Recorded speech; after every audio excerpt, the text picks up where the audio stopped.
सब तो पहला 1986 ਦੇ ਵਿੱਚ RSS ਦੀ ਸਿੱਖ ਸ਼ਾਖਾ ਬਣਦੀ ਹੈ ਰਾਸ਼ਟਰੀ ਸਿੱਖ ਸੰਗਤ।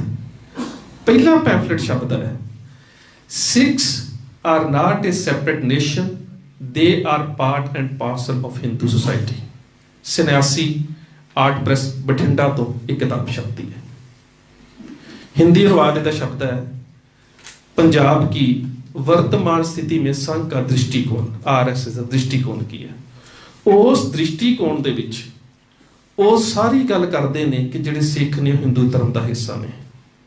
ਸਿੱਖ 86 ਤੋਂ ਲੈ ਕੇ 96 ਤੱਕ ਨਹੀਂ ਭੜਕਦਾ ਇਸ ਗੱਲ ਤੋਂ, ਕਿਉਂਕਿ ਉਹ ਅਜੇ ਅਚੇਤ ਹੈ, ਸੁਚੇਤ ਹੋਇਆ ਹੀ ਨਹੀਂ।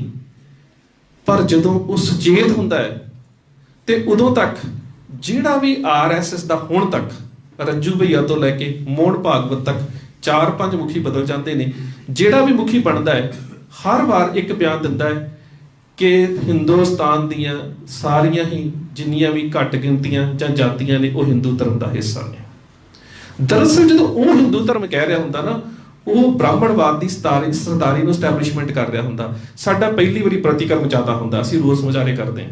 ਦੂਜੀ ਵਾਰੀ ਬਿਆਨ ਆਉਂਦਾ ਹੈ, ਸਾਡੇ ਰੋਸ ਮੁਜ਼ਾਹਰੇ ਦਾ ਪੈਰਾਮੀਟਰ ਡਾਊਨ ਹੁੰਦਾ ਹੈ। ਤੀਜੀ ਵਾਰੀ ਫੇਰ ਆਉਂਦਾ ਹੈ। ਬਿਲਕੁਲ ਉਸੇ ਤਰ੍ਹਾਂ ਜਿਸ ਤਰ੍ਹਾਂ ਦੇ ਸਾਇੰਸ ਦਾ ਇੱਕ ਅਸੂਲ ਹੈ ਕਿ ਜ਼ਹਿਰੀਲੇ ਪਦਾਰਥਾਂ ਦੀ ਲੈਬੋਰਟਰੀ ਦੇ ਵਿੱਚ ਰਹਿਣ ਵਾਲੇ ਚੂਹਿਆਂ ਦੇ ਉੱਪਰ ਜ਼ਹਿਰ ਅਸਰ ਅੰਦਾਜ਼ ਨਹੀਂ ਹੁੰਦੀ, ਕਿਉਂਕਿ ਉਹ ਹੌਲੀ ਹੌਲੀ ਉਸ ਜ਼ਹਿਰ ਦੇ ਆਦੀ ਹੋ ਜਾਂਦੇ ਨੇ।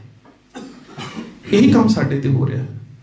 ਉਸ ਬ੍ਰਹਮਿਸਟਿਕ ਨੈਸ਼ਨਲਿਜ਼ਮ ਦੀ ਉਸ ਪ੍ਰਯੋਗਸ਼ਾਲਾ ਦੇ ਵਿੱਚ ਚਾਹੇ ਉਹ ਸਿੱਖ ਨੇ ਚਾਹੇ ਬਾਕੀ ਘੱਟ ਗਿਣਤੀਆਂ ਨੇ, ਉਹਨਾਂ ਦੇ ਉੱਪਰ ਉਹ ਜ਼ਹਿਰ ਜਿਹੜੀ ਹੈ ਉਹ ਇੰਨੀ ਹੌਲੀ ਕਰ ਦਿੱਤੀ ਜਾਂਦੀ ਹੈ ਕਿ ਅੱਜ ਉਹਨੂੰ ਜ਼ਹਿਰ ਮਹਿਸੂਸ ਹੀ ਨਹੀਂ ਹੋ ਰਹੀ। ਅੱਜ ਉਹ ਸਮਝ ਨਹੀਂ ਰਿਹਾ ਕਿ ਜ਼ਹਿਰ ਹੈ। ਔਰ ਚਾਣਕਿਆ ਤੋਂ ਬਾਅਦ ਤੁਲਸੀ, ਤੇ ਤੁਲਸੀ ਤੋਂ ਬਾਅਦ ਜੇ ਮੈਂ ਅਗਲਾ ਰੂਪ ਗਿਣਦਾ ਨਾ ਤਾਂ ਉਹ ਮੋਹਨਦਾਸ ਕਰਮਚੰਦ ਗਾਂਧੀ ਹੈ। ਹੁਣ ਸੱਚ ਜਾਣਿਓ ਉਹ ਕਿਸ ਤਰ੍ਹਾਂ ਦੇ ਨਾਲ ਜਿਹੜਾ ਸਿੱਖਾਂ ਦੇ ਵਿੱਚ ਬ੍ਰਹਮਿਸਟਿਕ ਨੈਸ਼ਨਲਿਜ਼ਮ ਨੂੰ ਪ੍ਰਵਾਹਿਤ ਕਰਦਾ ਹੈ। ਨਨਕਾਣਾ ਸਾਹਿਬ ਦਾ ਸਾਕਾ ਹੁੰਦਾ ਹੈ, ਸਾਡੀ ਲੜਾਈ ਉਦੋਂ ਬ੍ਰਿਟਿਸ਼ ਦੇ ਖਿਲਾਫ ਨਹੀਂ ਹੈ। ਸਾਡੀ ਲੜਾਈ ਇੱਕ ਵਿਸ਼ੇਸ਼ ਬ੍ਰਾਹਮਣਵਾਦੀ ਸਮਾਜ ਦੇ ਨਾਲ ਹੈ, ਜਿਹੜਾ ਗੁਰਦੁਆਰਿਆਂ ਦੇ ਵਿੱਚ ਮਹੰਤਾਂ ਦੇ ਰੂਪ ਦੇ ਵਿੱਚ ਬੈਠ ਕੇ ਗੁਰਦੁਆਰਿਆਂ ਦੀ ਮਰਿਆਦਾ ਦੇ ਵਿੱਚ, ਗੁਰਦੁਆਰਿਆਂ ਦੇ ਵਿੱਚ ਮਰਿਆਦਾ ਦੇ ਉੱਚ ਅਸੂਲਾਂ ਦੇ ਵਿੱਚ ਕਿਸੇ ਨਾ ਕਿਸੇ ਤਰੀਕੇ ਦੇ ਨਾਲ ਆਪਣਾ ਪ੍ਰਭਾਵ ਪਾ ਰਿਹਾ ਹੈ। ਚਾਹੇ ਉਹ ਸਾਕਾ ਨਨਕਾਣਾ ਸਾਹਿਬ ਹੈ, ਚਾਹੇ ਗੁਰਦੁਆਰਾ ਸੁਧਾਰ ਲਹਿਰ ਹੈ।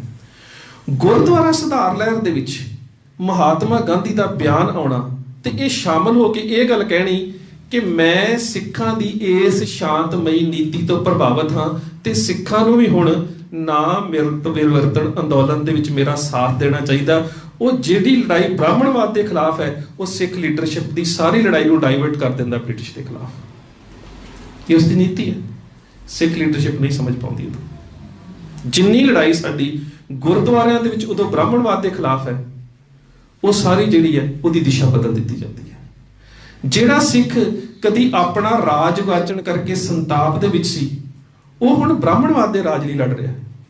ਜਿਸ ਤਰ੍ਹਾਂ ਦੱਸਿਆ ਮੇਸ਼ਰਾਮ ਸਾਹਿਬ ਨੇ ਕਿ ਦੇਸ਼ ਆਜ਼ਾਦ ਹੁੰਦਾ ਹੈ ਤੇ ਰਾਜਸੀ ਗੱਦੀ ਤੇ ਬ੍ਰਾਹਮਣ ਕਾਬਜ਼ ਹੈ, ਪਰ ਉਸ ਰਾਜਸੀ ਗੱਦੀ ਤੇ ਬਿਠਾਉਣ ਦੇ ਵਾਸਤੇ ਲੜਨ ਵਾਲੇ ਕੁਝ ਹੋਰ ਲੋਕ ਨੇ ਜਿਨ੍ਹਾਂ ਦੀਆਂ ਲੜਾਈਆਂ ਹੋਰ ਸੀ, ਉਹਨਾਂ ਦੀ ਦਿਸ਼ਾ ਬਦਲ ਦਿੱਤੀ ਗਈ। ਲੜਾਈਆਂ ਬ੍ਰਾਹਮਣਵਾਦ ਤੋਂ ਬਚਣ ਦੀਆਂ ਸੀ, ਦਿਸ਼ਾ ਬਦਲ ਕੇ ਲੜਾਈ ਨੂੰ ਉਸ ਰੂਪ ਚ ਲੈ ਆਂਦਾ ਕਿ ਉਹ ਲੜਾਈ ਬ੍ਰਾਹਮਣਵਾਦ ਨੂੰ ਗੱਦੀ ਤੇ ਬਿਠਾਉਣ ਦਾ ਮਰਕਜ਼ ਬਣ ਜਾਂਦੀ ਹੈ, ਕਾਰਨ ਬਣ ਜਾਂਦੀ ਹੈ, ਜਿਸ ਨੂੰ ਸਿੱਖ ਨਹੀਂ ਸਮਝ ਸਕਦਾ ਔਰ ਇੰਨੇ ਵੱਡੇ ਰੂਪ ਚ ਹਮਲਾ ਕਰਦਾ ਹੈ। ਜਿਸ ਵੇਲੇ ਪੰਜਾਬ ਤੋਂ ਬਾਹਰਲੇ ਸਟੇਟਾਂ ਦੇ ਵਿੱਚ ਕੁਝ ਸਿੱਖ ਜਾਂਦੇ ਨੇ, ਉਸ ਦੇ ਨਾਲ ਕਿਰਪਾਨਾਂ ਪਾਈਆਂ ਨੇ ਉਹਨਾਂ ਨੇ, ਤੇ ਗਾਂਧੀ ਦਾ ਇੱਕ ਬਿਆਨ ਉਸ ਵੇਲੇ ਉਹ ਉੱਥੋਂ ਦੇ ਬ੍ਰਾਹਮਣਾਂ ਨੂੰ ਸੰਬੋਧਿਤ ਹੋ ਕੇ ਕਹਿੰਦਾ ਹੈ, ਆਹ ਜਿਹੜੇ ਸਿੱਖ ਕਿਰਪਾਨਾਂ ਪਾ ਕੇ ਮੇਰੇ ਨਾਲ ਆਏ ਨੇ ਨਾ, ਇਹ ਹਿੰਸਕ ਬਿਲਕੁਲ ਨਹੀਂ, ਇਹ ਅਹਿੰਸਾ ਦੇ ਧਾਰਨੀ ਨੇ। ਪ੍ਰਭਾਵ ਇਹ ਪੈਂਦਾ, ਤੁਸੀਂ ਜੇਕਰ 2 ਕਿਤਾਬਾਂ ਨੇ, Gandhi behind the mask of divinity ਤੇ ਗਾਂਧੀ ਅੰਡਰ ਕ੍ਰਾਸ ਐਗਜ਼ਾਮੀਨੇਸ਼ਨ, ਕੁਝ ਸਿੱਖ ਗਾਂਧੀ ਦੀ ਇਸ ਅਹਿੰਸਾਵਾਦੀ ਵਿਚਾਰਧਾਰਾ ਤੋਂ ਪ੍ਰਭਾਵਿਤ ਹੋ ਕੇ ਕਿਰਪਾਨਾਂ ਉਤਾਰ ਦਿੰਦੇ ਨੇ ਕਿ ਨਹੀਂ, ਅਸੀਂ ਤੇ ਅਹਿੰਸਾ ਦੇ ਪੁਜਾਰੀ ਹਾਂ। ਹੁਣ ਖਿਆਲ ਕਰੋ, ਜਿਸ ਬ੍ਰਾਹਮਣ ਦੇ ਨਾਲ, ਜਿਸ ਬ੍ਰਾਹਮਣਵਾਦ ਦੇ ਨਾਲ ਜੰਗ ਹੈ, ਸਿੱਖ ਉਸ ਬ੍ਰਾਹਮਣਵਾਦ ਤੋਂ ਪ੍ਰਭਾਵਿਤ ਹੋ ਕੇ ਨਿਆਰੇ ਖਾਲਸੇ ਦੀ ਵਿਚਾਰ ਨੂੰ ਛੱਡ ਰਿਹਾ, ਉਹ ਆਪਣਾ ਕਕਾਰ ਜਿੱਦਾਂ ਹੋ ਰਿਹਾ। ਕਿਸ ਤਰ੍ਹਾਂ ਦੇ ਨਾਲ ਉਹ ਆਪਣੇ ਵਿਚਾਰ ਨੂੰ ਸਾਡੇ ਵਿੱਚ ਪਾ ਰਿਹਾ। ਫਿਰ ਉਹ ਤੁਲਸੀ ਦੀ ਵਿਚਾਰਧਾਰਾ ਨੂੰ ਕਿਵੇਂ ਲੈ ਕੇ ਆਉਂਦਾ ਹੈ?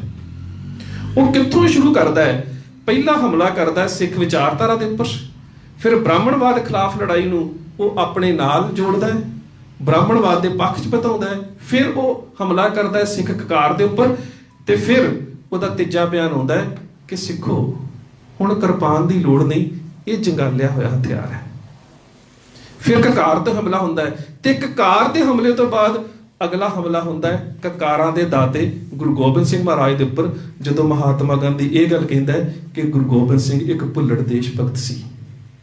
ਹੁਣ ਖਿਆਲ ਕਰੋ, ਬ੍ਰਾਹਮਣਵਾਦੀ ਵਿਚਾਰ ਇੱਕ ਵਿਚਾਰ ਤੋਂ ਸ਼ੁਰੂ ਹੋ ਕੇ ਆਪਣੀ ਲੜਾਈ ਦੀ ਦਿਸ਼ਾ ਕਿਵੇਂ ਬਦਲਦਾ ਹੈ, ਤੇ ਕਕਾਰ ਦੇ ਦਾਤੇ ਤੱਕ ਕਿਵੇਂ ਜਾਂਦਾ ਹੈ। ਇਹ ਗੱਲ ਵੱਖਰੀ ਹੈ। ਕੁਝ ਅਚੇਤ ਤੋਂ ਸਚੇਤ ਦੀ ਅਵਸਥਾ 'ਚ ਆਉਂਦੇ ਨੇ ਤੇ ਪ੍ਰਿੰਸੀਪਲ ਗੰਗਾ ਸਿੰਘ ਉਸ ਨੂੰ ਡਿਬੇਟ ਦੇ ਵਾਸਤੇ ਇਨਵਾਈਟ ਕਰਦੇ ਨੇ, ਨਹੀਂ ਆਉਂਦਾ ਸਾਹਮਣੇ। ਸਾਬਰਮਤੀ ਆਸ਼ਰਮ 'ਚ ਜਾਂਦੇ ਨੇ ਤੇ ਆਸ਼ਰਮ ਦੇ ਵਿੱਚ ਜਾ ਕੇ ਉਸ ਨੂੰ ਇੱਕ ਗੱਲ ਕਹਿੰਦੇ ਨੇ, ਤੁਸੀਂ ਜਨਮ ਦੇਣ ਵਾਲੀ ਮਾਂ ਤੋਂ ਬਿਨਾਂ ਹੋਰ ਮਾਂ ਕਿਹਨੂੰ ਮੰਨਦੇ ਹੋ? ਸਾਰਿਆਂ ਨੂੰ ਪਤਾ ਹੈ ਮਹਾਤਮਾ ਗਾਂਧੀ ਦਾ ਜਵਾਬ ਗੀਤਾ, ਭਾਗਵਤ ਗੀਤਾ। ਤੇ ਪ੍ਰਿੰਸੀਪਲ ਗੰਗਾ ਸਿੰਘ ਕਹਿੰਦੇ ਨੇ ਗੀਤਾ ਉਚਾਰੀ ਤੇ ਯੁੱਧ ਦੇ ਮੈਦਾਨ 'ਚ ਗਈ ਸੀ ਤੁਹਾਡੇ ਸਾਹਿਤ ਦੇ ਮੁਤਾਬਕ, ਫਿਰ ਯੁੱਧ ਦੇ ਮੈਦਾਨ ਦੇ ਵਿੱਚ, ਹਿੰਸਾ ਦੇ ਵਿੱਚ, ਕਤਲੇਆਮ ਦੇ ਵਿੱਚ ਉਚਾਰੀ ਗਈ ਇਹ ਗੀਤਾ ਜਿਹੜੀ ਹੈ, ਇਹ ਤੁਹਾਡੇ ਲਈ ਅਹਿੰਸਾ ਦਾ ਮਾਰਗਦਰਸ਼ਕ ਕਿਵੇਂ? ਉਸ ਤੋਂ ਪਿੱਛੇ ਨਹੀਂ ਹਟਦਾ। ਇੰਡੀਆ ਓਪੀਨੀਅਨ ਦੇ ਵਿੱਚ ਉਸ ਦਾ ਇੱਕ ਬਿਆਨ ਆਉਂਦਾ ਹੈ। ਉਸ ਬਿਆਨ ਨੂੰ ਸਮਝਣ ਤੋਂ ਪਹਿਲਾਂ ਉਹਦੀ ਇੱਕ ਕਿਤਾਬ ਹੈ ਮਾਈ ਐਕਸਪੈਰੀਮੈਂਟਸ ਵਿਦ ਟਰੁਥ। ਉਹ ਕੀ ਕਰਦਾ ਹੈ? ਉਹ ਆਪਣੇ ਨਾਲ ਆਪਣੇ ਆਸ਼ਰਮ ਦੇ ਵਿੱਚ ਔਰਤਾਂ ਨੂੰ ਨਿਰਵਸਤਰ ਹਾਲਤ 'ਚ ਆਪਣੇ ਨਾਲ ਸੌਂਦਾ ਹੈ। ਉਹਨਾਂ ਦੇ ਵਿੱਚ ਕੋਈ ਗੈਰ ਔਰਤਾਂ ਵੀ ਨਹੀਂ, ਉਹਨਾਂ ਦੇ ਵਿੱਚ ਆਪਣੀ ਉਹਦੀ ਪੁੱਤਰੀ ਭਤੀਜੀ ਲੱਗਦੀ ਮਨੂ ਵੀ ਹੈ। ਕਹਿੰਦਾ ਮੈਂ ਤੇ ਐਕਸਪੈਰੀਮੈਂਟ ਆਫ ਟਰੁਥ ਕਰ ਰਿਹਾ।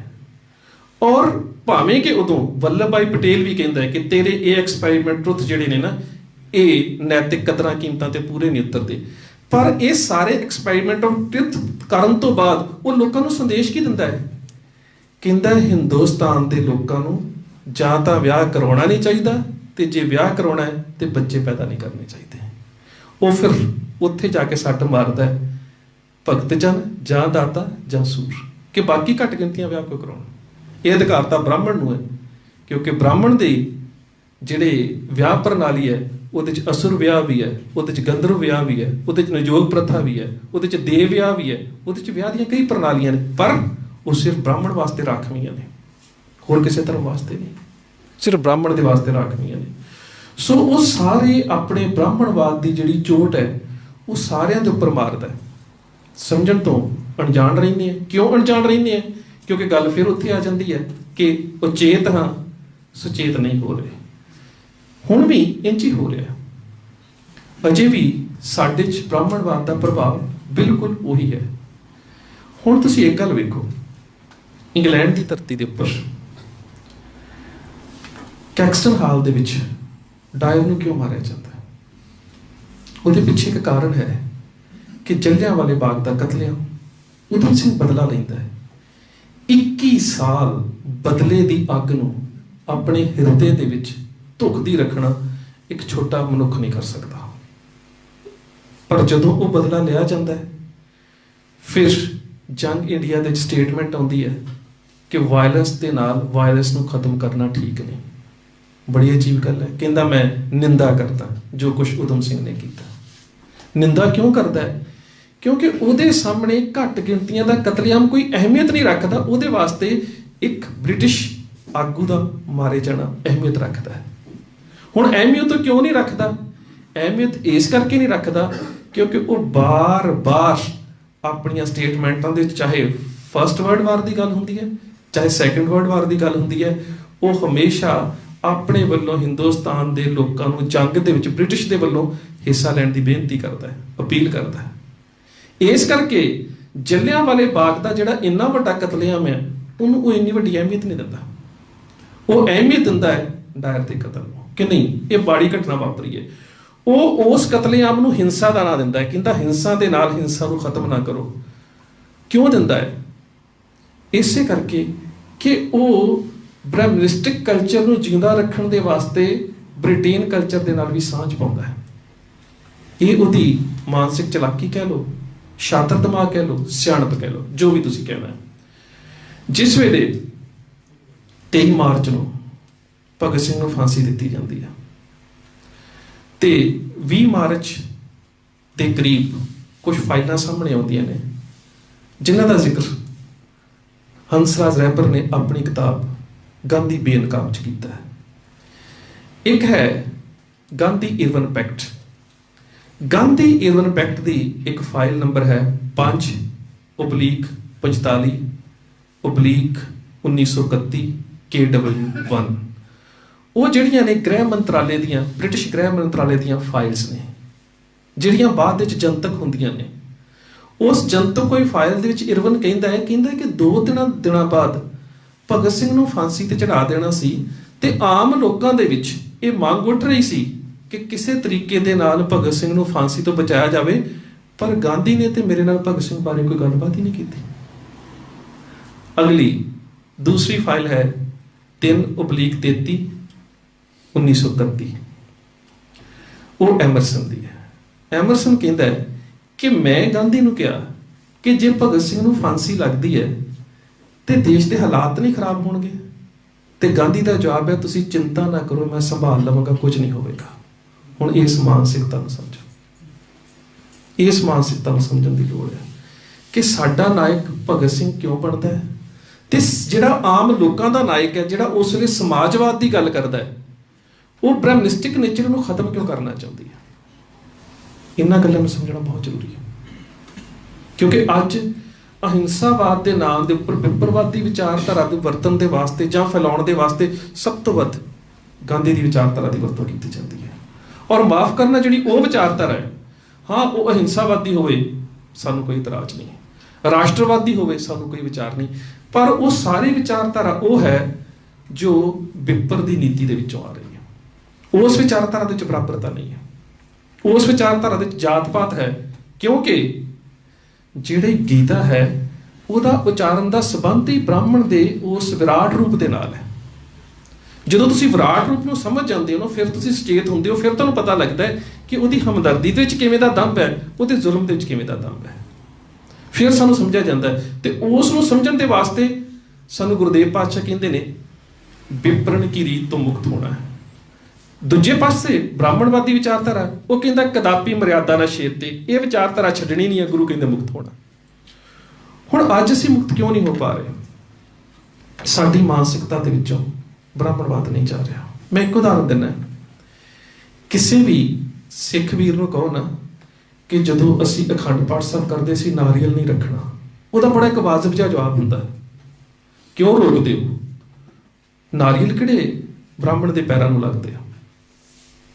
ਨਾਰੀਅਲ ਖਾਓ, ਸਾਨੂੰ ਕੋਈ ਇਤਰਾਜ਼ ਨਹੀਂ, ਅਸੀਂ ਕਦੋਂ ਕਹਿੰਦੇ ਬ੍ਰਾਹਮਣ ਦੇ ਪੈਰਾਂ ਨੂੰ ਲੱਗਦੇ? ਇੱਕ ਆਮ ਫਲ ਹੈ। ਪਰ ਗੱਲ ਤੇ ਇਹ ਹੈ ਕਿ ਜਿਸ ਸੋਚ ਚੋਂ ਰੱਖਣ ਦੀ ਪ੍ਰਕਿਰਿਆ ਆ ਰਹੀ ਹੈ, ਕੀ ਉਹ ਗੁਰਬਤ ਅਨੁਸਾਰੀ ਹੈ? ਕੀ ਅਸੀਂ ਪੁਰਾਣਾਂ ਨੂੰ ਪੜ੍ਹਿਆ? 2 ਪੁਰਾਣ ਨੇ। ਇੱਕ ਪੁਰਾਣ ਤੇ ਇਹ ਕਹਿੰਦਾ ਹੈ ਕਿ ਨਾਰੀਅਲ ਦੀਆਂ ਜਿਹੜੀਆਂ 3 ਅੱਖਾਂ ਨੇ ਉਹ ਸ਼ਿਵ ਭਗਵਾਨ ਦੇ ਤ੍ਰਿਨੇਤਰ ਦਾ ਸੂਚਕ ਨੇ, ਸੋ ਉਹਨਾਂ ਚਿਰ ਤੱਕ ਕੋਈ ਪੂਜਾ ਸੰਪੂਰਨ ਹੀ ਨਹੀਂ ਜਿੰਨਾ ਚਿਰ ਤ੍ਰਿਨੇਤਰ ਦੇ ਰੂਪ 'ਚ ਨਾਰੀਅਲ ਨੂੰ ਨਾ ਰੱਖਿਆ ਜਾਵੇ। ਹੁਣ ਕੀ ਇਹ ਜਿਹੜੀ ਗੱਲ ਹੈ ਸ਼ਬਦ ਦੀ ਵਿਚਾਰਧਾਰਾ ਨਾਲ ਮੇਲ ਖਾਂਦੀ ਹੈ? ਦੂਸਰਾ ਪੁਰਾਣ ਇਹ ਕਹਿੰਦਾ ਹੈ ਕਿ ਆਦਿ ਸ਼ੰਕਰਾਚਾਰਿਆ ਨੇ ਜਿਹੜੀ ਬਲੀ ਦੇਣ ਦੇ ਵਿੱਚ ਸਿਰ ਦੇਣ ਦੀ ਪਰੰਪਰਾ ਸੀ ਉਹਨੂੰ ਬੰਦ ਕਰਕੇ ਨਾਰੀਅਲ ਤੋੜਨ ਦੀ ਪ੍ਰਥਾ ਨੂੰ ਜਾਰੀ ਕੀਤਾ, ਜਿਹੜੀ ਸੰਕੇਤ ਰੂਪ 'ਚ ਸਿਰ ਦੇਣ ਦੀ ਪ੍ਰਕਿਰਿਆ ਹੈ।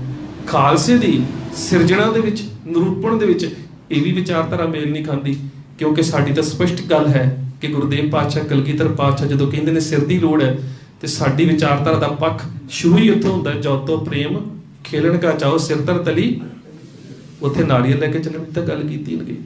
ਤੀਸਰੀ ਗੱਲ ਆਉਂਦੀ ਹੈ ਤੀਸਰੇ ਪੁਰਾਣ ਦੇ ਵਿੱਚ, ਉਹ ਇਹ ਆਉਂਦੀ ਹੈ ਕਿ ਵਿਸ਼ਵਾਮਿੱਤਰ ਭਗਤੀ ਕਰ ਰਿਹਾ ਹੈ, ਪਿੱਛੇ ਅਕਾਲ ਪੈ ਗਿਆ ਤੇ ਇੱਕ ਰਾਜੇ ਨੇ ਜਿਸ ਦਾ ਨਾਮ ਸਤਿਆਪ੍ਰਸਤ ਹੁੰਦਾ ਹੈ, ਉਹ ਜਿਹੜਾ ਹੈ ਉਹਦੇ ਪਰਿਵਾਰ ਦੀ ਮਦਦ ਕਰਦਾ ਹੈ ਤੇ ਵਿਸ਼ਵਾਮਿੱਤਰ ਰਾਜੇ ਨੂੰ ਕਹਿੰਦਾ ਹੈ ਕਿ ਮੈਂ ਤੇਰੇ ਵਾਸਤੇ ਕੀ ਕਰ ਸਕਦਾ, ਮੈਂ ਇੰਨੀ ਭਗਤੀ ਕੀਤੀ ਹੈ, ਤੂੰ ਜੋ ਚਾਹੇ ਮੈਂ ਦੇ ਸਕਦਾ। ਕਹਿੰਦਾ ਸਵਰਗ 'ਚ ਭੇਜ ਦੇ।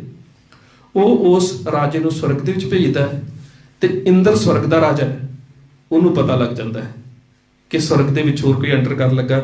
ਦਰਵਾਜ਼ੇ ਬੰਦ ਕਰਕੇ ਉਹਨੂੰ ਬਾਹਰ ਕੱਢ ਦਿੰਦਾ ਹੈ। ਉਹ ਵਾਪਸ ਆਉਂਦਾ ਹੈ, ਰਾਹ ਦੇ ਵਿੱਚ ਹੀ ਅਟਕ ਜਾਂਦਾ ਹੈ ਤੇ ਕਿਹਾ ਜਾਂਦਾ ਹੈ ਕਿ ਉਹ ਅਟਕਿਆ ਹੋਇਆ ਜਿਹੜਾ ਰਾਜਾ ਸੀ ਉਹ ਨਾਰੀਅਲ ਬਣ ਗਿਆ ਤੇ ਤਾਂ ਹੀ ਉੱਚੇ ਪੇੜ ਦੇ ਉੱਪਰ ਲਟਕ ਰਿਹਾ। ਹੁਣ ਕੀ ਇਹ ਵਿਚਾਰਧਾਰਾ ਸਾਡੀ ਵਿਚਾਰਧਾਰਾ ਨਾਲ ਮੇਲ ਖਾਂਦੀ ਹੈ? ਸੋਚਣ ਦੀ ਗੱਲ ਤਾਂ ਇਹ ਹੈ ਕਿ ਨਾਰੀਅਲ ਖਾਓ, ਇੱਕ ਫਲ ਹੈ, ਕੋਈ ਇਤਰਾਜ਼ ਨਹੀਂ, ਪਰ ਜਿਸ ਵਿਚਾਰਧਾਰਾ ਨਾਲ ਜੋੜ ਰਹੇ ਹਾਂ ਸ਼ਬਦ ਦੇ ਨਾਲ, ਉਹਦੇ ਨਾਲ ਇਹ ਵਿਚਾਰਧਾਰਾ ਮੇਲ ਨਹੀਂ ਖਾਂਦੀ। ਸੋ ਇਹ ਗੱਲਾਂ ਸਾਨੂੰ ਸਮਝਣੀਆਂ ਪੈਣਗੀਆਂ ਕਿ ਕੀ ਸ਼ਬਦ ਦੀ ਵਿਚਾਰਧਾਰਾ ਨੂੰ ਬ੍ਰਾਹਮਣਵਾਦੀ ਵਿਚਾਰਧਾਰਾ ਅੱਜ ਵੀ ਪ੍ਰਭਾਵਿਤ ਨਹੀਂ ਕਰ ਰਹੀ, ਜਾਂ ਇਹ ਸੋਚਣਾ ਪਵੇਗਾ ਕਿ ਜਿਹੜੀ ਗੱਲ ਗੁਰਦੇਵ ਪਾਤਸ਼ਾਹ ਨੇ ਸਾਨੂੰ ਸਪਸ਼ਟ ਕਹਿ ਦਿੱਤੀ ਹੈ ਕਿ ਨਿਆਰੇਪਨ ਦਾ ਪ੍ਰਤੀਕ ਹੀ ਹੈ ਕਿ ਤੁਸੀਂ ਵਿਪਰਵਾਦ ਦੀ ਵਿਚਾਰਧਾਰਾ ਤੋਂ ਮੁਕਤ ਹੋ, ਤੇ ਫਿਰ ਇਸ ਦਾ ਮਤਲਬ ਸਾਨੂੰ ਮੁਕਤ ਹੋ ਕੇ ਦੱਸਣਾ ਪਵੇਗਾ ਕਿ ਸਾਡੀ ਵਿਚਾਰਧਾਰਾ ਸ਼ਬਦ ਦੀ ਹੈ, ਤੇ ਜਿਹੜੀ ਸ਼ਬਦ ਦੀ ਵਿਚਾਰਧਾਰਾ ਹੈ ਉਹ ਜਾਤ ਪਾਤ ਦੇ ਬੰਧਨ ਨੂੰ ਤੋੜਦੀ ਹੈ। ਜਿੰਨਾ ਚਿਰ ਅਸੀਂ ਜਾਤ ਪਾਤ ਦੇ, ਜਾਤੀ ਹੰਕਾਰ ਦੇ ਤੇ ਜਾਤੀ ਵਿਚਾਰ ਦੇ ਬੰਧਨ 'ਚ ਫਸੇ ਹਾਂ, ਉਹਨਾਂ ਚਿਰ ਤੱਕ ਅਸੀਂ ਇਸ ਤੋਂ ਮੁਕਤ ਨਹੀਂ ਹੋ ਸਕਦੇ। ਹੁਣ ਜਦੋਂ ਬੁੱਧ ਮਤ ਨੂੰ ਖਤਮ ਕੀਤਾ ਜਾਂਦਾ ਹੈ ਤਾਂ ਉਸ ਵੇਲੇ ਵੀ ਪ੍ਰਕਿਰਿਆ ਇਹੀ ਹੈ, ਤੇ ਅੱਜ ਅਸੀਂ ਕਹਿੰਦੇ ਕਿ ਸਿੱਖ ਧਰਮ ਨੂੰ ਬ੍ਰਾਹਮਣਵਾਦ ਤੋਂ ਮਾਨਸਿਕ ਖਤਰਾ ਹੈ, ਤੇ ਪ੍ਰਕਿਰਿਆ ਅੱਜ ਵੀ ਉਹੀ ਹੈ। ਜਦੋਂ ਅੱਜ ਸਾਡੀਆਂ ਸਿੱਖ ਮੰਚਾਂ ਦੇ ਉੱਪਰੋਂ, ਸਿੱਖ ਸਟੇਜਾਂ ਦੇ ਉੱਪਰ ਇਹ ਗੱਲ ਕਹੀ ਜਾਂਦੀ ਹੈ ਗੁਰੂ ਨਾਨਕ ਸਾਹਿਬ ਦਾ ਅਵਤਾਰ ਨੇ, ਵੀ ਕਿਵੇਂ ਤੁਸੀਂ ਗੁਰੂ ਨਾਨਕ ਸਾਹਿਬ ਨੂੰ ਅਵਤਾਰ ਕਹਿ ਸਕਦੇ ਹੋ? ਅਵਤਾਰ ਸੰਸਕ੍ਰਿਤ ਦਾ ਸ਼ਬਦ ਹੈ, ਆਵ ਉੱਪਰੋਂ ਤਾਰ ਉਤਾਰਿਆ ਹੋਇਆ, ਉੱਪਰੋਂ ਉਤਾਰਿਆ ਹੋਇਆ, ਅਵਤਾਰ ਸੰਸਕ੍ਰਿਤ ਚੋਂ ਆ ਰਿਹਾ ਹੈ। ਪਰ ਭੱਟ ਸਾਹਿਬਾਨ ਕਹਿ ਰਹੇ ਨੇ ਕਿ ਗੁਰੂ ਨਾਨਕ ਸਾਹਿਬ ਅਵਤਾਰ ਹੈ ਹੀ ਨਹੀਂ। ਉਹ ਕਹਿੰਦੇ ਆਪ ਨਾਰਾਇਣ ਕਲਾਧਾਰ ਜਗ ਮੈਂ ਪਰਵਰਿਓ, ਨਿਰੰਕਾਰ ਆਕਾਰ ਜੋਤ ਜਗ ਮੰਡਲ ਕਰਿਓ। ਹੁਣ ਆਪ ਨਿਰੰਕਾਰ ਹੋਣਾ ਤੇ ਨਿਰੰਕਾਰ ਦੇ ਅਵਤਾਰ ਹੋਣਾ ਦੋ ਵੱਖਰੀਆਂ ਵੱਖਰੀਆਂ ਚੀਜ਼ਾਂ ਨੇ। ਆਪ ਹੋਣਾ ਰੱਬ ਜਾਂ ਰੱਬ ਦੇ ਭੇਜੇ ਹੋਏ ਹੋਣਾ, ਇਹ ਦੋ ਵੱਖ-ਵੱਖ ਚੀਜ਼ਾਂ ਨੇ। ਮਿਸਾਲ ਦੇ ਤੌਰ ਤੇ ਆ ਮਾਈਕ ਹੈ, ਮਾਈਕ ਨੂੰ ਬਣਾਉਣ ਵਾਲਾ ਇਸ ਦੇ ਕੋਲ ਨਹੀਂ ਹੈ, ਇਹ ਕਿਰਤ ਹੈ, ਕਰਤਾ ਕਿਤੇ ਹੋਰ ਹੈ। ਪਰ ਕੁਦਰਤ ਦੇ ਕਾਦਰ ਦੀ ਜਦੋਂ ਅਸੀਂ ਗੱਲ ਕਰਦੇ ਹਾਂ ਨਾ, ਤੇ ਉਸ ਕੁਦਰਤ ਦੇ ਵਿੱਚ ਕਰਤਾ ਵਸ ਰਿਹਾ ਹੁੰਦਾ ਹੈ। ਆਮ ਚੀਜ਼ਾਂ ਦੇ ਨਾਲੋਂ ਕੁਦਰਤ ਤੇ ਕਾਦਰ ਦਾ ਫਰਕ ਇਹ ਹੁੰਦਾ ਹੈ ਕਿ ਅਸੀਂ ਜਦੋਂ ਕਹਿੰਦੇ ਨਾ ਬਲਿਹਾਰੀ ਕੁਦਰਤ ਵਸਿਆ, ਇਹਦਾ ਮਤਲਬ ਕਿ ਕੁਦਰਤ ਦੇ ਵਿੱਚ ਕਰਤਾ ਆਪ ਵਸ ਰਿਹਾ। ਜਿਹੜੀ ਚੀਜ਼ ਕਰਤੇ ਨੇ ਬਣਾਈ ਹੈ ਕੁਦਰਤ ਦੇ ਵਿੱਚ, ਉਹਦੇ 'ਚ ਆਪ ਵਸ ਰਿਹਾ ਹੈ। ਤੇ ਜੇ ਸਾਨੂੰ ਬਲਿਹਾਰੀ ਕੁਦਰਤ ਵਸਿਆ ਦਾ ਸੰਕਲਪ ਸਮਝ ਆ ਜਾਵੇ ਕਿ ਹਰ ਇੱਕ ਕਿਰਤ ਦੇ ਵਿੱਚ ਕਰਤਾ ਵਸ ਰਿਹਾ, ਫਿਰ ਊਚ ਨੀਚ ਹੈ ਕਿੱਥੇ? ਫਿਰ ਜਾਤੀਵਾਦ ਹੈ ਕਿੱਥੇ? ਫਿਰ ਬ੍ਰਾਹਮਣਵਾਦ ਸਾਡੇ 'ਚ ਕਿੱਥੋਂ ਆ ਜਾਂਦਾ ਹੈ? ਜਦੋਂ ਕਬੀਰ ਸਾਹਿਬ ਬੜਾ ਸਪਸ਼ਟ ਕਹਿੰਦੇ ਨੇ ਕਿ ਮੈਨੂੰ ਤੇਰੇ ਬ੍ਰਾਹਮਣ ਹੋਣ ਤੇ ਕੋਈ ਇਤਰਾਜ਼ ਨਹੀਂ, ਪਰ ਇੱਕ ਗੱਲ ਦਾ ਜਵਾਬ ਦੇ ਦੇ ਕਿ ਕੀ ਇਸ ਸੰਸਾਰ ਦੇ ਵਿੱਚ ਤੂੰ ਮੇਰੇ ਵਾਲੇ ਰਸਤੇ ਆਇਆ ਜਾਂ ਕਿਸੇ ਹੋਰ ਰਸਤੇ ਆਇਆ? ਜੋ ਤੂੰ ਬ੍ਰਾਹਮਣ ਬ੍ਰਾਹਮਣੀ ਜਾਇਆ, ਆਨ ਬਾਟ ਕਾਹੇ ਨਹੀਂ ਆਇਆ। ਇਹ ਤੇਰਾ ਸੰਸਾਰ 'ਚ ਆਉਣ ਦਾ ਰੂਪ ਹੈ। ਦੂਜਾ, ਮੈਂ ਤੇਰਾ ਜਾਣਦਾ ਵੇਖਣਾ ਚਾਹੁੰਦਾ ਕਿ ਮੈਂ ਮਰਨ ਉਪਰੰਤ ਤੇਰਾ ਪੋਸਟਮਾਰਟਮ ਕਰਨਾ ਚਾਹੁੰਦਾ ਕਿ ਤੇਰੀਆਂ ਨਾੜਾਂ ਦੇ ਵਿੱਚ ਵੀ ਖੂਨ ਹੈ ਜਾਂ ਦੁੱਧ ਵਹਿ ਰਿਹਾ। ਤੁਮ ਕਤ ਬ੍ਰਾਹਮਣ ਹਮ ਕਤ ਸ਼ੂਦ, ਹਮ ਕਤ ਲਹੂ ਤੁਮ ਕਤ। ਤੇਰੀਆਂ ਨਾੜਾਂ ਦੇ ਵਿੱਚ ਵੀ ਉਹੀ ਖੂਨ, ਮੇਰੀਆਂ ਨਾੜਾਂ ਦੇ ਵਿੱਚ ਵੀ ਉਹੀ ਖੂਨ। ਜਿਸ ਰਸਤੇ ਸੰਸਾਰ ਦੇ ਵਿੱਚ ਮੈਂ ਆਇਆ, ਉਸੇ ਰਸਤੇ ਸੰਸਾਰ ਦੇ ਵਿੱਚ ਤੂੰ ਆਇਆ, ਫਿਰ ਤੂੰ ਉੱਚਾ ਕਿਵੇਂ? ਪਰ ਕੀ ਅੱਜ ਇਸ ਵਿਚਾਰਧਾਰਾ ਨੂੰ ਅਸੀਂ ਦੁਨੀਆ ਦੇ ਉੱਪਰ ਪ੍ਰਚਾਰਿਤ ਕਰ ਸਕੇ, ਪ੍ਰਸਾਰਿਤ ਕਰ ਸਕੇ? ਨਹੀਂ ਕੀਤਾ। ਕਿਉਂ ਨਹੀਂ ਕੀਤਾ? ਕਿਉਂਕਿ ਹਰ ਸਦੀ ਦੇ ਵਿੱਚ ਅਸੀਂ ਕਿਤੇ ਨਾ ਕਿਤੇ ਚਾਣਕਿਆ ਦੀ ਨੀਤੀ ਤੋਂ, ਕੌਟਲਿਆ ਦੀ ਨੀਤੀ ਤੋਂ, ਅਸੀਂ ਕਿਤੇ ਨਾ ਕਿਤੇ ਬ੍ਰਾਹਮਣਵਾਦੀ ਜਿਹੜੀ ਸਵਰਨਵਾਦੀ ਨੀਤੀ ਹੈ ਉਹਦੇ ਸ਼ਿਕਾਰ ਰਹੇ ਹਾਂ। ਤੇ ਜਿੰਨਾ ਚਿਰ ਉਹਦੇ ਸ਼ਿਕਾਰ ਰਹੇ ਹਾਂ, ਉਹਨਾਂ ਚਿਰ ਅਸੀਂ ਗਾਫਲ ਹਾਂ, ਅਸੀਂ ਅਚੇਤ ਅਵਸਥਾ 'ਚ ਹਾਂ। ਅਸੀਂ ਅਜੇ ਵੀ ਸੁਚੇਤ ਨਹੀਂ ਹੋਏ, ਅਸੀਂ ਬਿਲਕੁਲ ਅਚੇਤ ਹਾਂ। ਉਸ ਅਚੇਤ ਹਾਲਾਤ ਦੇ ਵਿੱਚ ਹੀ ਜਿਹੜਾ ਕੁਹਾੜਾ ਅਸੀਂ ਆਪਣੇ ਪੈਰਾਂ ਤੇ ਮਾਰ ਰਹੇ ਹਾਂ ਨਾ, ਉਹ ਕੁਹਾੜਾ ਹੈ ਜਿਹੜਾ ਸਾਡੀ ਆਪਣੀ ਹੀ ਕੌਮ ਦੇ ਵਿਚਾਰਧਾਰਾ ਨੂੰ ਤੋੜ ਰਿਹਾ। ਪਾਏ ਕੁਹਾੜਾ ਮਾਰਿਆ ਗਾਫਲ ਆਪਣੇ ਹੱਥ। ਆਪਣੇ ਹੱਥੀਂ ਜਿਹੜਾ ਕੁਹਾੜਾ ਵੱਜ ਰਿਹਾ ਹੈ ਨਾ, ਉਹ ਅਚੇਤ ਮਾਨਸਿਕਤਾ ਕਰਕੇ ਹੈ। ਜਿੱਦਣ ਸੁਚੇਤ ਹੋ ਜਾਵਾਂਗੇ ਫਿਰ ਉਹ ਕੁਹਾੜਾ ਨਹੀਂ ਵੱਜੇਗਾ।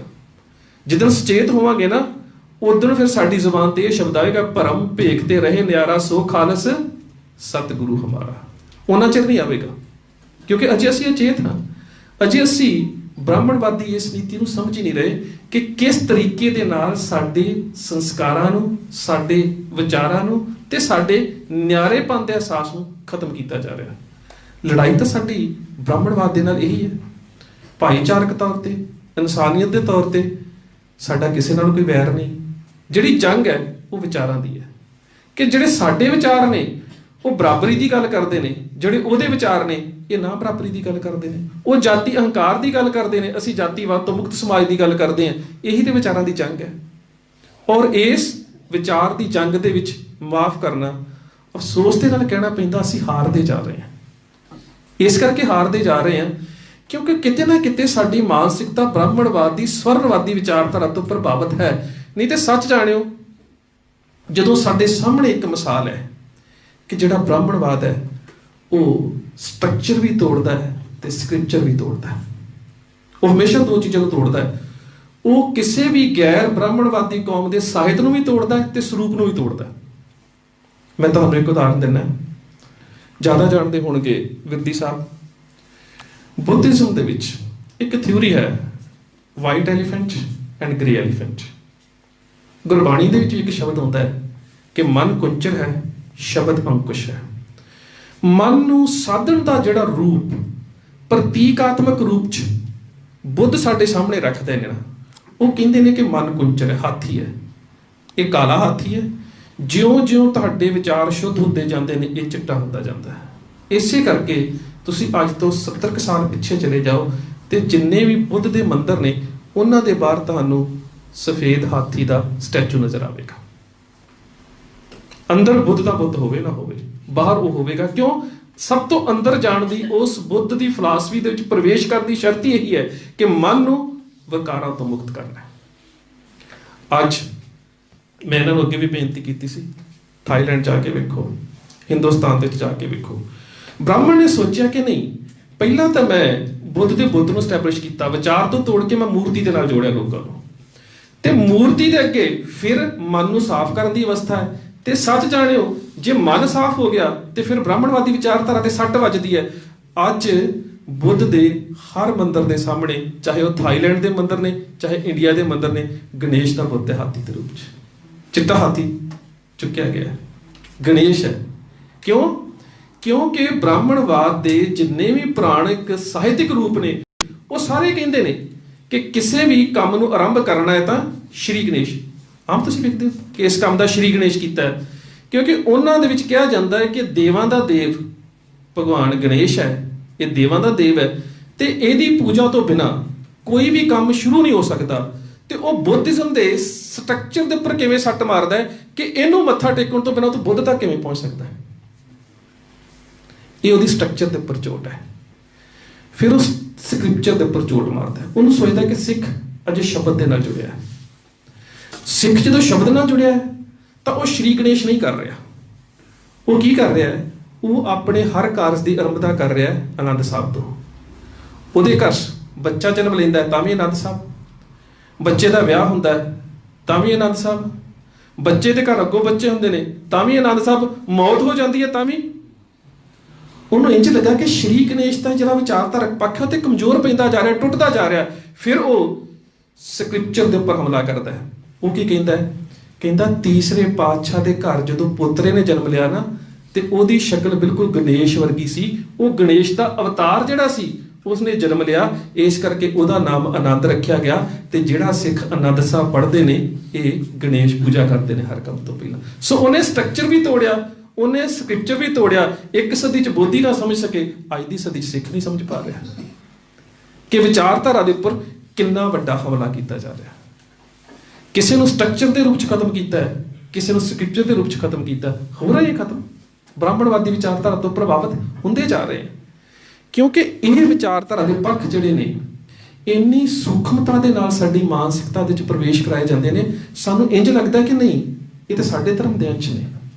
ਸਾਨੂੰ ਇੰਝ ਲੱਗਦਾ ਨਹੀਂ ਇਹ ਤਾਂ ਸ਼ਬਦ ਤੋਂ ਵੱਖਰੀ ਸਾਡੀ ਕੋਈ ਪੂਜਾ ਪद्धਤੀ ਹੈ, ਜਦੋਂ ਕਿ ਅਸੀਂ ਤੇ ਉਹ ਹਾਂ ਜਿਹੜੇ ਰੋਜ਼ ਆਨੰਦ ਸਾਹਿਬ 'ਚ ਕਹਿੰਦੇ ਆ, ਆਵੋ ਸਿੱਖ ਸਤਿਗੁਰ ਕੇ ਪਿਆਰਿਓ ਗਾਵੋ।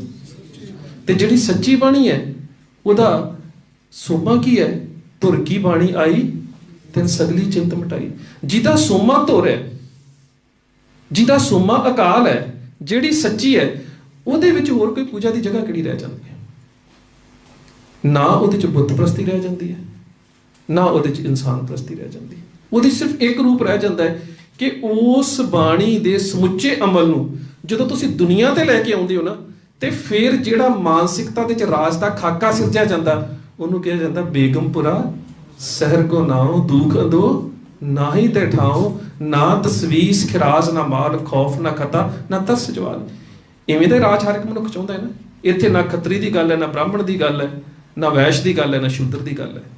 ਜਿਸ ਰਾਜ ਦੇ ਵਿੱਚ ਸਾਰੇ ਸੁਖੀ ਹੋਣ, ਜਿਸ ਰਾਜ ਦੇ ਵਿੱਚ ਸਾਰਿਆਂ ਨੂੰ ਬਰਾਬਰ ਦੇ ਅਧਿਕਾਰ ਹੋਣ, ਉਹੀ ਤਾਂ ਬੇਗਮਪੁਰਾ ਹੈ।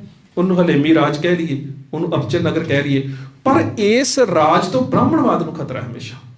ਮੈਂ ਇੱਕ ਇਸਲਾਮ ਦੇ ਸੋਰਸ ਦੇ ਵਿੱਚ ਤੁਹਾਨੂੰ ਉਦਾਹਰਨ ਦਿੰਦਾ। ਬੰਦਾ ਸਿੰਘ ਬਹਾਦਰ ਜਦੋਂ ਮੁਖਲਿਸਗੜ੍ਹ ਨੂੰ ਖਾਲਸਾ ਰਾਜ ਦੀ ਰਾਜਧਾਨੀ ਲੋਹਗੜ੍ਹ ਬਣਾਉਂਦਾ ਹੈ ਨਾ, ਤੇ ਉਹਦੇ ਤੋਂ ਬਾਅਦ ਜਦੋਂ ਪੰਜਾਬ ਦੇ ਹੋਰ ਇਲਾਕਿਆਂ ਦੇ ਉੱਪਰ ਕਬਜ਼ਾ ਕਰਦਾ ਹੈ, ਤੇ ਇੱਕ ਬ੍ਰਾਹਮਣ ਹਰਕਾਰਾ ਹੈ ਜਿਹੜਾ ਖਬਰਾਂ ਭੇਜਦਾ ਹੈ ਫਰਕਸੀਅਰ ਨੂੰ। ਉਸ ਦਾ ਨਾਮ ਹੈ ਭਰਤਰੀ ਦਾਸ। ਭਰਤਰੀ ਦਾਸ ਦੀਆਂ ਜਿੰਨੀਆਂ ਵੀ ਖਬਰਾਂ ਨੇ, ਉਸ ਅਖਬਾਰ ਦਾ ਨਾਮ ਹੈ ਅਖਬਾਰ ਆਤੇ ਦਰਬਾਰੇ ਮੌਲਾ, ਜਿਹਦੇ ਵਿੱਚ 1708 ਅਕਤੂਬਰ ਤੋਂ ਲੈ ਕੇ 1718 ਤੱਕ ਦੇ ਇੱਕ ਇੱਕ ਦਿਨ ਦੇ ਹਾਲਾਤ ਦਰਜ ਨੇ। ਇੰਨੀ ਹਿਜਰੀ, ਇੰਨੇ ਮੁਹਰਮ ਦੇ ਮੁਤਾਬਕ ਅੱਜ ਆਹ ਹੋਇਆ, ਅੱਜ ਆਹ ਹੋਇਆ, ਅੱਜ ਆਹ ਹੋਇਆ। ਉਹਦੇ 'ਚ 3 ਕੋਟੇਸ਼ਨਾਂ ਬੜੀਆਂ ਅਹਿਮ ਨੇ। ਹੁਣ ਉਹ ਜਿਹੜੀਆਂ ਕੋਟੇਸ਼ਨਸ ਨੇ, ਉਹ ਬ੍ਰਾਹਮਣਵਾਦੀ ਮਾਨਸਿਕਤਾ 'ਚੋਂ ਕਿਵੇਂ ਜਾ ਰਹੀਆਂ ਨੇ ਫਰਕਸੀਅਰ ਨੂੰ। ਕਹਿੰਦਾ ਫਰਕਸੀਅਰ ਅੱਜ ਤਾਂ ਇੰਨਾ ਵੱਡਾ ਅਨਰਥ ਹੋ ਗਿਆ, ਅੱਜ ਕੁਝ ਦਲਿਤ ਲੋਕਾਂ ਨੂੰ ਬੰਦਾ ਸਿੰਘ ਬਹਾਦਰ ਨੇ ਮਜ਼ਾਰਿਆਂ ਤੋਂ ਜ਼ਮੀਨਾਂ ਦੇ ਅਧਿਕਾਰ ਦੇ ਦਿੱਤੇ ਨੇ। ਹੁਣ ਬ੍ਰਾਹਮਣ ਸਮਝ ਰਿਹਾ ਕਿ ਨਹੀਂ, ਉਹਨੂੰ ਇਹ ਨਹੀਂ ਹੈ ਕਿ ਉਹ ਮੁਸਲਮਾਨ ਦਾ ਗੁਲਾਮ ਹੈ। ਔਰ ਬ੍ਰਾਹਮਣ ਜਿਹੜਾ ਹੈ, ਹੁਣ ਤੁਸੀਂ ਇਹ ਖਿਆਲ ਕਰਿਓ, ਕਦੀ ਹਿੰਦੁਸਤਾਨ ਦੇ ਵਿੱਚ ਮੁਗਲ ਰਾਜ ਦੇ ਦੌਰਾਨ ਕਿਸੇ ਬ੍ਰਾਹਮਣ ਦਾ ਜਨਤਕ ਤੌਰ ਤੇ, ਜਿਸ ਨੂੰ ਅਸੀਂ ਕਹਿੰਦੇ ਜੀਨੋਸਾਈਡ ਹੋਇਆ, ਕੋਈ ਘੱਲੂਘਾਰਾ ਵਾਪਰਿਆ? ਨਹੀਂ ਵਾਪਰੇਗਾ। ਕਿਉਂਕਿ ਬਾਬਰ ਤੋਂ ਲੈ ਕੇ ਬਹਾਦਰ ਸ਼ਾਹ ਅੰਤਮ ਤੱਕ ਬ੍ਰਾਹਮਣ ਹਮੇਸ਼ਾ ਸਟੇਟ ਦੇ ਨਾਲ ਸਾਂਝ ਪਾ ਕੇ ਰੱਖਦਾ ਹੈ। ਉਹ ਅਕਬਰ ਦੇ ਰਾਜ ਦੇ ਵਿੱਚ ਵੀ ਹੈ, ਉਹ ਜਹਾਂਗੀਰ ਦੇ ਰਾਜ ਦੇ ਵਿੱਚ ਵੀ ਹੈ, ਉਹ ਹਮਾਯੂ ਦੇ ਕੋਲ ਵੀ ਹੈ, ਉਹ ਔਰੰਗਜ਼ੇਬ ਦੇ ਕੋਲ ਵੀ ਹੈ, ਤੇ ਉਹ ਫਰਕਸੀਅਰ ਦੇ ਕੋਲ ਵੀ ਹੈ। ਫਰਕਸੀਅਰ ਦੇ ਕੋਲ ਜਿਹੜਾ ਬ੍ਰਾਹਮਣ ਹੈ, ਉਹਦਾ ਨਾਮ ਰਾਜਕੌਲ ਹੈ। ਪੰਡਿਤ ਨਹਿਰੂ ਦੀ ਆਪਣੀ ਆਟੋਬਾਇਓਗ੍ਰਾਫੀ ਪੜ੍ਹ ਲਿਓ, ਉਹ ਕਹਿੰਦਾ ਸਾਡਾ ਵਡੇਰਾ ਰਾਜਕੌਲ ਫਰਕਸੀਅਰ ਦੇ ਦਰਬਾਰ ਦੇ ਵਿੱਚ ਮੰਤਰੀ ਸੀ। ਸੋ ਬ੍ਰਾਹਮਣ ਦੀ ਸਟੇਟ ਨਾਲ ਸਾਂਝ ਨਹੀਂ ਟੁੱਟਦੀ। ਇਸੇ ਕਰਕੇ ਉਹਦਾ ਕੋਈ ਬਹੁਤ ਵੱਡਾ ਕਤਲੇਆਮ ਨਹੀਂ ਹੁੰਦਾ। ਪਰ ਜਿੱਥੇ ਸਟੇਟ ਦੇ ਖਿਲਾਫ ਐਸਟੈਬਲਿਸ਼ਮੈਂਟ ਹੁੰਦੀ ਹੈ, ਭਾਵੇਂ ਉਹਦੇ ਆਪਣੇ ਖਿੱਤੇ 'ਚ ਹੋ ਰਹੀ ਹੁੰਦੀ ਹੈ, ਉਹ ਮੁਗਲ ਹਕੂਮਤ ਦੇ ਵਾਸਤੇ ਵੀ ਖਤਰਾ ਮਹਿਸੂਸ ਕਰਦਾ। ਕਹਿੰਦਾ ਅਨਰਥ ਹੋ ਗਿਆ, ਆਮ ਲੋਕਾਂ ਨੂੰ ਜ਼ਮੀਨਾਂ ਦੇ ਅਧਿਕਾਰ ਦੇ ਦਿੱਤੇ। ਉਹਦੀ ਦੂਜੀ ਖਬਰ ਜਾਂਦੀ ਹੈ, ਕਹਿੰਦਾ ਹੋਰ ਅਨਰਥ ਹੋ ਗਿਆ ਕਿ ਕੁਝ ਗਰੀਬ ਤੇ ਦਲਿਤ ਮੁਸਲਮਾਨ ਵੀ ਬੰਦਾ ਸਿੰਘ ਬਹਾਦਰ ਦੀ ਫੌਜ ਦੇ ਵਿੱਚ ਚਲੇ ਗਏ। ਤੀਜੀ ਕੋਟੇਸ਼ਨ ਬੜੀ ਅਹਿਮ ਹੈ, ਕਹਿੰਦਾ ਅੱਜ ਤਾਂ ਮੈਂ ਤੈਨੂੰ ਖਬਰ ਲਿਖਣ ਦੇ ਕਾਬਿਲ ਨਹੀਂ, ਇੰਨਾ ਬੁਰਾ ਹਾਲ ਹੋ ਗਿਆ ਕਿ ਦਲਿਤ ਮੁਸਲਮਾਨ ਨਸੀਰੂਦੀਨ ਅੰਮ੍ਰਿਤ ਛਕ ਕੇ ਨਸੀਰ ਸਿੰਘ ਬਣ ਗਿਆ। ਹੁਣ ਇਸ ਮਾਨਸਿਕਤਾ ਨੂੰ ਸਮਝੋ। ਇਹਦਾ ਮਤਲਬ ਕਿ ਸਿੱਖ ਬਣਨਾ, ਨਿਆਰੇ ਪੰਚ ਆ ਜਾਣਾ, ਜਿਹੜਾ ਵਿਪਰਵਾਦ ਦੀ ਵਿਚਾਰਧਾਰਾ ਨੂੰ ਤੋੜਦਾ ਹੈ, ਉਹ ਵਿਪਰ ਦੇ ਵਾਸਤੇ ਸਭ ਤੋਂ ਵੱਡਾ ਅਨਰਥ ਹੈ। ਤੇ ਮਾਫ ਕਰਨਾ, ਅੱਜ ਜਦੋਂ ਅਸੀਂ ਉਸ ਵਿਚਾਰਧਾਰਾ 'ਚ ਜਾ ਰਹੇ ਹੁੰਦੇ ਹਾਂ, ਤਾਂ ਮੇਰੇ ਖਿਆਲ ਦੇ ਨਾਲ ਅਸੀਂ ਗੁਰੂ ਸਾਹਿਬ ਦੀ ਵਿਚਾਰਧਾਰਾ ਤੋਂ ਦੂਰ ਜਾ ਰਹੇ ਹੁੰਦੇ ਹਾਂ। ਮੈਂ 2-3 ਮਿੰਟ ਉੱਪਰ ਲੈ ਗਿਆ, ਖਿਮਾ ਦਾ ਜਾਚਕ। ਇੰਨੀਆਂ ਕੁ ਬੇਨਤੀਆਂ ਪ੍ਰਵਾਨ ਫਤਿਹ ਦੀ ਸਾਂਝ ਗੱਜ ਕੇ ਆਖਿਓ ਜੀ। ਵਾਹਿਗੁਰੂ ਜੀ ਕਾ ਖਾਲਸਾ, ਵਾਹਿਗੁਰੂ ਜੀ ਕੀ ਫਤਿਹ।